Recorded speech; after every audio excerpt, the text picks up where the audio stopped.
آپ دیکھ رہے ہیں واسودیو شارٹس۔ جی کل رات پاکستان میں تیز ترین قانون سازی حکومت نے پاس کروائی ہے۔ مسلم لیگ نون اور پاکستان پیپلز پارٹی اور ان کے ساتھ دیگر جماعتیں اسمبلی میں تقریباً 9 منٹ کا ٹائم اور سینٹ سے صرف 16 منٹ میں 6 سے 7 قوانین حکومت نے پاس کرا لیے ہیں، جس میں یہ کہ فوج پر اگر کوئی تنقید کرے گا تو اسے 3 مہینے تک بغیر کسی ایف آئی آر کے ڈیٹینشن میں رکھا جائے گا۔ اسلام آباد ہائی کورٹ کے ججز کی تعداد بڑھا دی گئی ہے، پہلے 9 تھے، اب اس کو 12 کر دیا ہے۔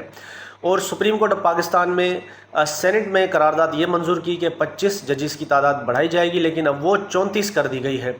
اور سب سے بڑی اور ایک اہم خبر یہ ہے کہ جتنے بھی سروسز چیف ہیں، آرمی ہو، نیوی ہو یا ایئر فورس، ان کے سروسز چیف کی جو ہے مدت ملازمت بھی بڑھا دی گئی ہے، اس کو بڑھا کر اب 5 سال کر دیا گیا ہے۔